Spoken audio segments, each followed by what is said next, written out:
नमस्कार दोस्तों, स्वागत है आपका अपने चैनल मानस सर में। और आज ग्रामीण परिवेश की जो क्लास है उसको आगे बढ़ाते हैं और जो पशु गणना टॉपिक मैंने स्टार्ट किया था उसको आगे लेके चलते हैं। अब देखिए बेटा, पिछले 2 दिन से मेरी क्लासेस नहीं आ पाई, तो थोड़ा सा मैं आउट ऑफ स्टेशन गया हुआ था काम से।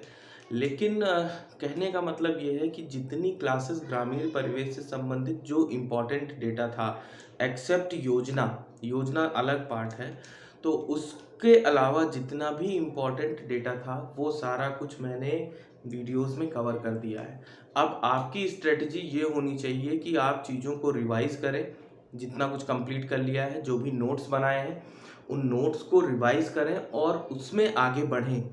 अब नई चीज़ें पढ़ने के लिए टाइम नहीं है। मेरे जो बचा हुआ कंटेंट है, मेरे 1-2 हार्डली 3 लेक्चर्स और होंगे, वो मैं जल्दी से जल्दी कंप्लीट हुआ ही समझो उसको। पशुगणना के बाद ख़त्म है ये टॉपिक। तो आपकी ड्यूटी ये बनती है कि जितना कुछ आपने बना लिया है, ज़्यादा इधर उधर भागने की ज़रूरत नहीं। जो नोट्स आपने बना लिए उनको जितनी ज़्यादा बार आप रिवाइज कर सकते हैं वो रिवीजन कीजिए।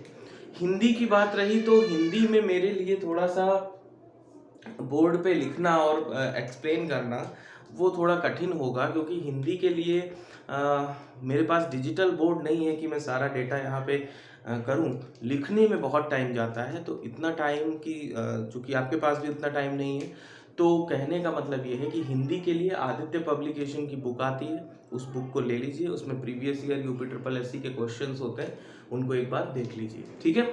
अगर कोई चीज़ समझ में नहीं आती, कहीं पे दिक्कत है, तो वो मुझसे पूछ लीजिए। वो नोट्स के फॉर्म में ही है वो बुक जो है आदित्य पब्लिकेशन, तो वहाँ से आप हिंदी कंप्लीट कर लीजिए। रह गई बात जीके जनरल नॉलेज की, तो वो आप लूसेंट रेफ़र करिए या अदर बुक्स, या जो आपने अभी तक पढ़ा हो, जहाँ से भी नोट्स बनाए हों उनको रिवाइज़ करिए।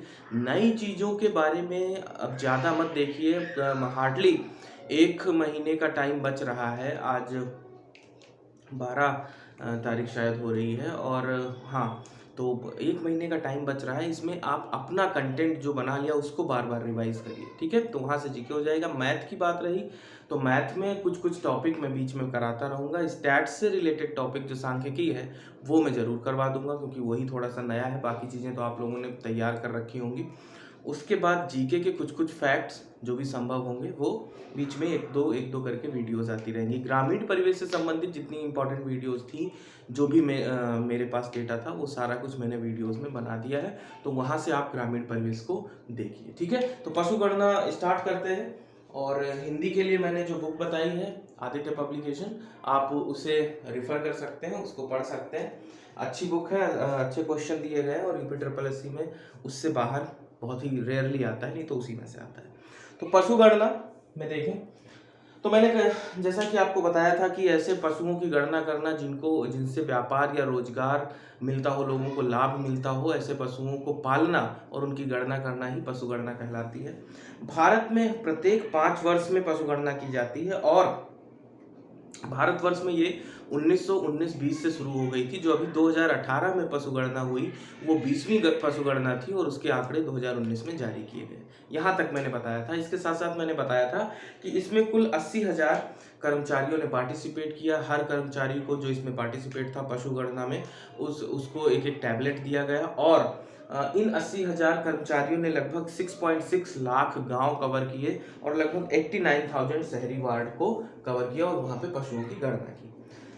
अब देखिए, पशु गणना 2019 के हिसाब से, जो कि कौन सी पशु गणना थी, 20वीं पशु गणना 2019 के अनुसार, नोट कर लेंगे, पशु गणना 2019 के अनुसार कुल पशुधन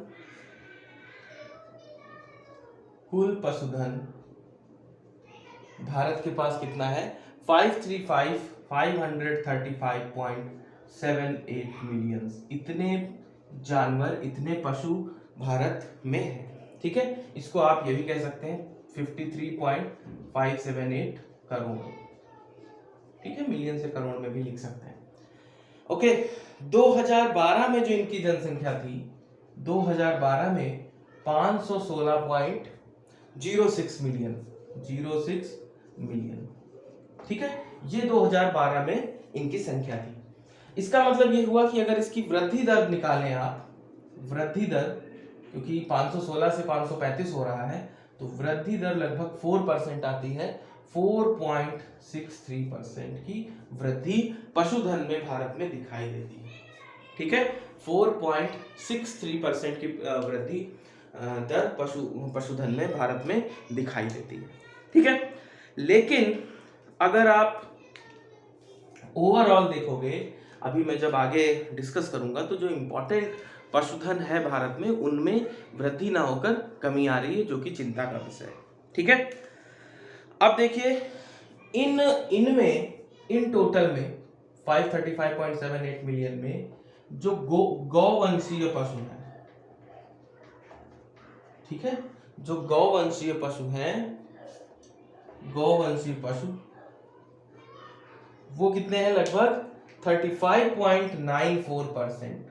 35.94%। इस पूरे में से लगभग 35.94% गौधन है, जो कि लगभग 192.49 मिलियन होता है। ठीक है, 192.49 मिलियन होता है। दूसरे नंबर पर देखें बकरी। ठीक है, बकरी भी लगभग 27.80%, मीन्स 148.88 मिलियन। ठीक है, भैंस देखें, कुल पशुधन में जो भैंस का परसेंटेज है वो लगभग 20.45% है, जो कि हो जाता है 109.85 मिलियन। ठीक है, ये पशुधन जो है, ये परसेंटेज भारत में पाया जाता है। तो आप देखोगे कि गौवंशीय पशुओं की संख्या भारतवर्ष में अधिक है, और जबकि दूसरे नंबर पर बकरी है और तीसरे नंबर पर भैंस आ रही है। ठीक है, अगर आपने यहां देखा कि 20.45 109.85 मिलियन, ये पूरे विश्व में सबसे ज्यादा, मीन्स भारत में सर्वाधिक भैंसें कहां पाई जाती हैं? भारत में। भारत में सर्वाधिक भैंसें पाई जाती हैं विश्व के हिसाब से, विश्व लेवल पे, वर्ल्ड लेवल पे भारत में सर्वाधिक भैंस पाई जाती है। तीसरे नंबर का अगर पशुधन देखें तो आता है भेड़। इसका भी पालन किया जाता है, जो कि लगभग 13.87% है। 13.87% है, जो हो जाता है आपका 74.26 मिलियन। 74.26 मिलियन। ठीक है, फोर्थ नंबर पर सुअर। ठीक है, मीट के लिए इसका भी पालन किया जाता है, और ये होता है 9.06 मिलियन। और सबसे ज्यादा कहां पाए जाते हैं? असम में। ठीक है, सबसे ज्यादा असम में पाए जाते हैं। ठीक है, तो ये हो गया आपका प्रमुख पशुधन। ठीक है, गाय, बकरी दूसरे नंबर पे, भैंस तीसरे नंबर पे भैंस हो गई, चौथे नंबर पर भेड़, और फिर सुअर। भैंस 20.45 109.85 मिलियन, ये विश्व स्तर पर सर्वाधिक है। विश्व में सबसे ज्यादा भैंसें कहां पाई जाती हैं? तो भारतवर्ष में। ठीक है, आगे आइए, आगे लिखिए राज्यवार पशुओं की स्थिति या राज्यवार पशुधन। ठीक है, नेक्स्ट हेडिंग लिखिए राज्यवार पशुधन। अगली हेडिंग है राज्यवार पशुधन।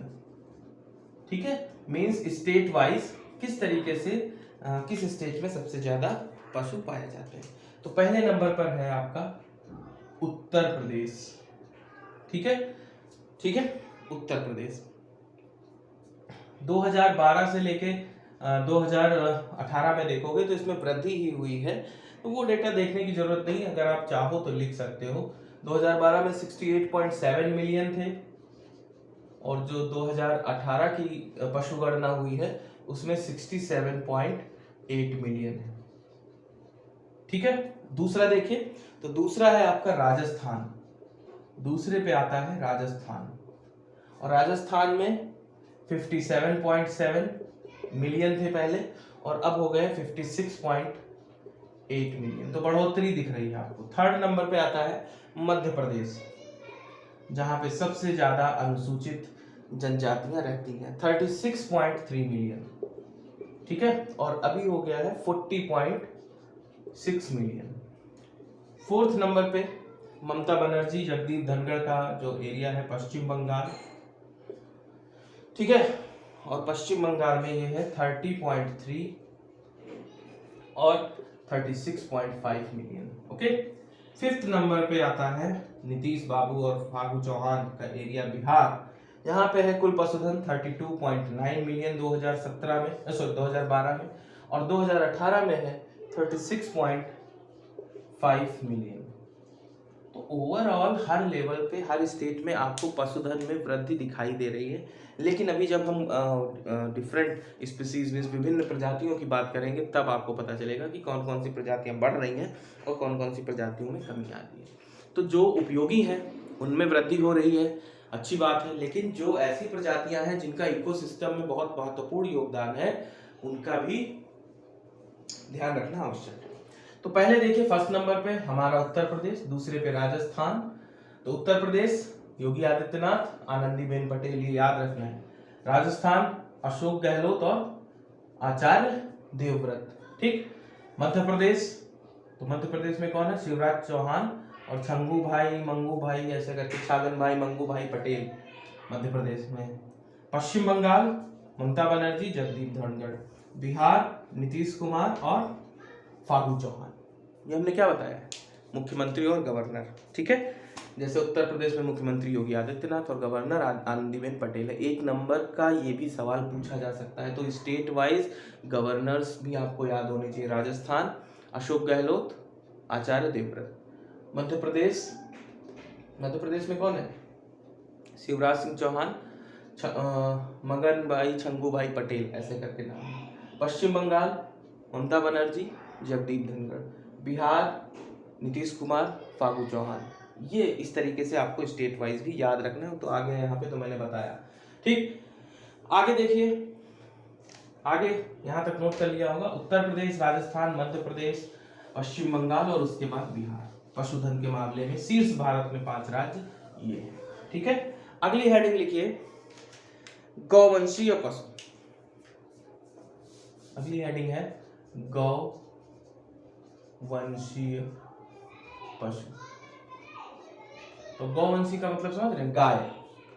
तो 2019 की जो 2018 की जो 20वीं जनगणना थी, जिसका जो डेटा था 2019 में पब्लिश हुआ, तो 2019 की जनगणना नहीं, पशुगणना के हिसाब से, पशुगणना के अनुसार, ठीक है, 2019 पशुगणना के अनुसार जो शीर्ष देश है, शीर्ष जो राज्य है जहां पे गाय वंश ज्यादा है, गाय ज्यादा पाई जाती है, वो है पश्चिम बंगाल, ठीक है। दूसरे नंबर पर है आपका उत्तर प्रदेश, तीसरे नंबर पर है मध्य प्रदेश। ये 3 शीर्ष याद रखने। चौथे नंबर पर बिहार आप लिख सकते हैं, ठीक है। तो गाय के गौवंशी पशु के हिसाब से सबसे ज्यादा गाय पश्चिम बंगाल में, फिर उसके बाद उत्तर प्रदेश में। ज्यादा डिफरेंस नहीं है पश्चिम बंगाल और उत्तर प्रदेश में, उसके बाद मध्य प्रदेश और फिर बिहार। तो अभी 2018 तक के आंकड़े हैं ये, हो सकता है कि उत्तर प्रदेश शीर्ष पर आ गया हो। उसके बाद लिखिए भैंस।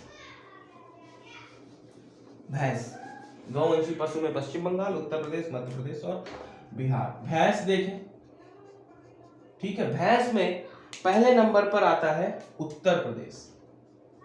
सर्वाधिक भैंसें जिस राज्य में पाई जाती हैं वो है उत्तर प्रदेश। दूसरे नंबर पर राजस्थान, तीसरे नंबर पर है आपका गुजरात, कलराज मिश्र और वो क्या नाम है उनका,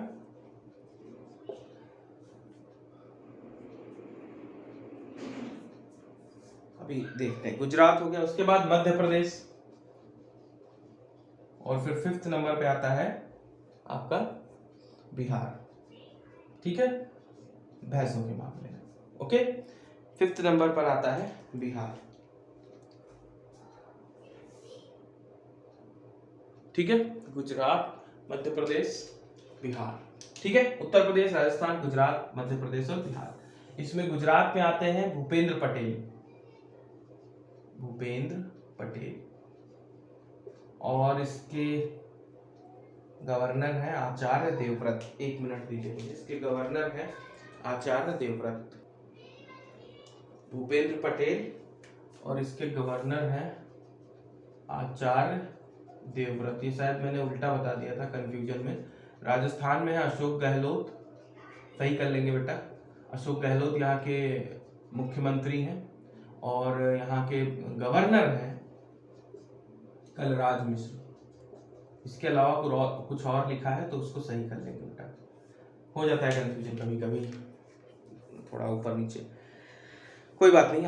आशा करता हूँ आप लोग समझेंगे। तो भैंसों की संख्या में देखा जाए तो उत्तर प्रदेश शीर्ष पे है, उसके बाद राजस्थान, गुजरात, मध्य प्रदेश और बिहार। भेड़ों की संख्या देखेंगे, भेड़ों की संख्या, ठीक है। तो भेड़ों की संख्या में पहले नंबर पर है तेलंगाना, 2 जून 2014 में ये बना राज्य। तो तेलंगाना किससे अलग होकर बना? आंध्र प्रदेश। तो दूसरे नंबर पर है आंध्र प्रदेश, जगत मोहन रेड्डी, एंड वहां पे जो सीएम है जगत मोहन रेड्डी और जो गवर्नर है राज्यपाल है विश्वभूषण हरिश्चंद्र। तीसरे नंबर पर है कर्नाटक, ठीक है, तीसरे नंबर पर कर्नाटक। चौथे नंबर पर राजस्थान, और 5वें नंबर पर है तमिलनाडु भेड़ों के मामले में, ठीक है। तो अब एक बार फिर से देख लीजिए, तेलंगाना भेड़ों के मामले में शीर्ष पर है, उसके बाद आता है आपका आंध्र प्रदेश, फिर कर्नाटक और फिर राजस्थान और फिर तमिलनाडु। अब इसके भी गवर्नर और सीएम देख लीजिए। तो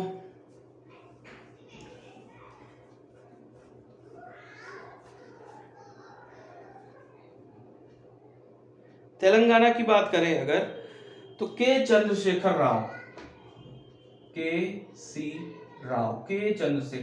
ये सीएम है, और तमिलसाई सौंदरराजन, याद रखेंगे तमिलसाई सौंदरराजन, ठीक है, ये यहाँ की क्या है? गवर्नर है। तमिलसाई सौंदरराजन यहाँ की गवर्नर है। उसके बाद आंध्र प्रदेश मैंने बताया वाईएस जगत मोहन रेड्डी, बहुत फेमस वहां के नेता हैं, ये सीएम है, ठीक है, मुख्यमंत्री। और विश्वभूषण हरिश्चंद्र, लिख लोगे बेटा, ये अभी 4, 4, 8 कुछ स्टेट रिवाइज हो रही है, लेकिन फिर भी जहां जहां जो स्टेट आती जाएगी मैं बताता जाऊंगा। विश्वभूषण हरिश्चंद्र। कर्नाटक में अभी सीएम बने हैं और गवर्नर बने, ये गवर्नर है, ध्यान रखना, राज्यपाल गवर्नर, ठीक है। तो कर्नाटक की बात करें तो यहां पे सीएम कौन बना है? बसवराज बोम्मई, ठीक है, ये सीएम बने। और यहाँ गवर्नर कौन बना है? थावरचंद गहलोत। ये भी चीजें याद रहनी चाहिए, 1 नंबर में पूछ सकता है, ठीक है। राजस्थान का मैंने अभी बताया, अशोक गहलोत और श्री कलराज मिश्र। अशोक गहलोत सीएम है और श्री कलराज मिश्र वहां के गवर्नर है। तमिलनाडु एमके स्टालिन, तमिलनाडु में कौन है? सीएम एमके स्टालिन, ठीक है, ये वहां के क्या है? सीएम है तमिलनाडु के। और यहाँ के गवर्नर कौन है? RN रवि, ये यहाँ के गवर्नर RN रवि, ठीक है। यहां तक की बात क्लियर? देख लीजिए यहां तक में कोई डाउट हो, मैं एक बार रिकॉर्डिंग चेक कर लेता हूं। ओके, ठीक है बेटा, आगे आ जाइए। और आज जो है मैं जो जीके के फैक्ट डिस्कस करता हूँ यहीं तक रखते हैं, अगली क्लास में इनकी किस्में और बहुत सारी जो नस्लें हैं और जो संकर नस्लें हैं पशुओं की, है ना, जैसे गाय में कौन सी गाय सबसे ज्यादा दूध देती है ना, भारत में सबसे ज्यादा पाई जाने वाली गाय कौन सी है, वो सब चीजें आगे डिस्कस करेंगे। इतना आप पढ़िए और इसको रिवाइज करिए, ठीक है। अब जीके फैक्ट फटाफट देख लीजिए।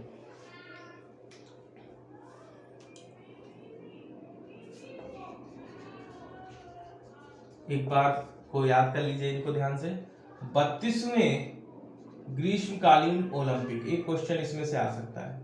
32वें ग्रीष्मकालीन ओलंपिक ठीक है, 32वें ग्रीष्मकालीन ओलंपिक। ठीक,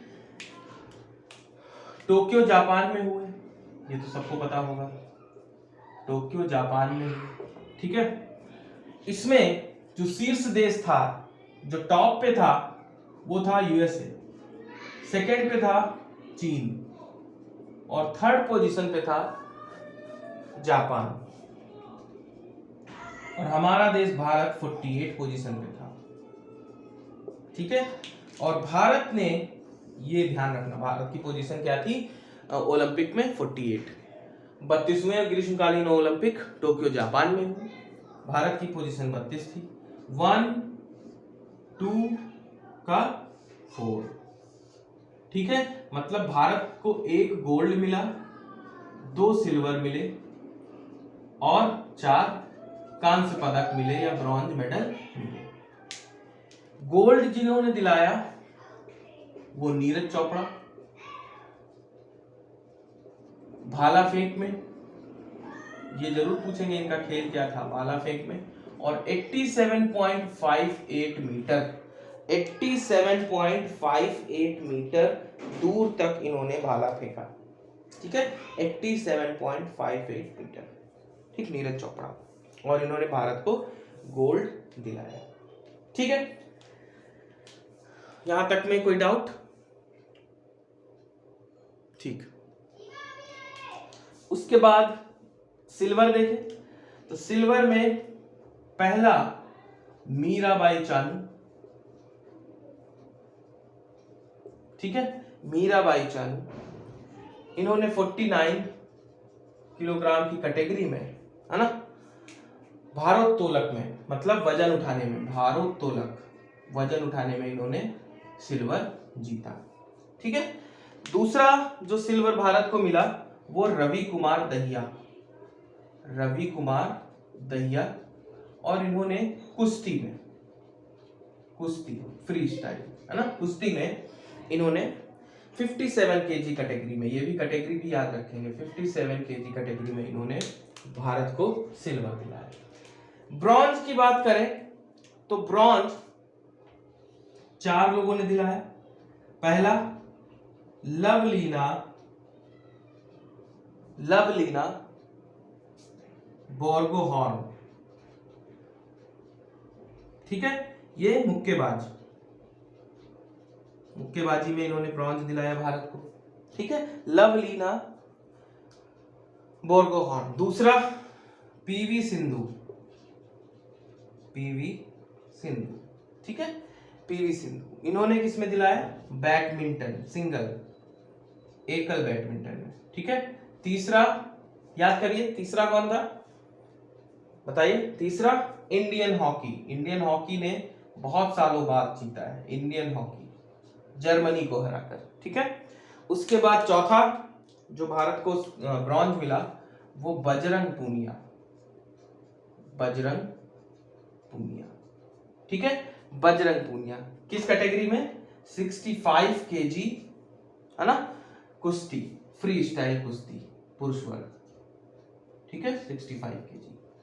ये हैं आपके प्रमुख जो है प्रमुख ओलंपिक में जो भारत को मेडल मिले। 1 2 का 4 गाना सुना होगा, 1 2 का 4, 1 मीन्स 1 गोल्ड, 2 का मतलब 2 सिल्वर और 4 का मतलब 4 ब्रॉन्ज या कांस्य पदक मिले। 1 गोल्ड नीरज चोपड़ा ने दिलाया भाला फेंक में, इसलिए भारत में भाला फेंक दिवस 7 अगस्त को मनाया जाता है। 87.58 मीटर दूर तक भाला फेंक दिया इन्होंने। उसके बाद दूसरे नंबर पर आता है सिल्वर, 2 लोगों ने दिलाया, मीराबाई चानू ने भारोत्तोलक वजन उठाने में 49 केजी कैटेगरी में, दूसरा रवि कुमार दहिया 57 केजी कैटेगरी में, कुश्ती में, रेसलिंग में इन्होंने भारत को सिल्वर दिलाया। तीसरा जो कैटेगरी आती है वो है ब्रॉन्ज मेडल, जिसको कांस्य पदक बोलते हैं। उसमें 4 कांस्य पदक भारत को मिले और उसमें पहला जो कांस्य पदक भारत को दिलाया लवलीना बोर्गोहॉर्न, जिन्होंने मुक्केबाजी में भारत को कांस्य पदक दिलाया। दूसरे नंबर पर पीवी सिंधु बैडमिंटन सिंगल, तीसरे नंबर पर इंडियन हॉकी बैडमिंटन में, और चौथे नंबर पर बजरंग पूनिया। ठीक है, यहां तक ठीक है, कोई दिक्कत?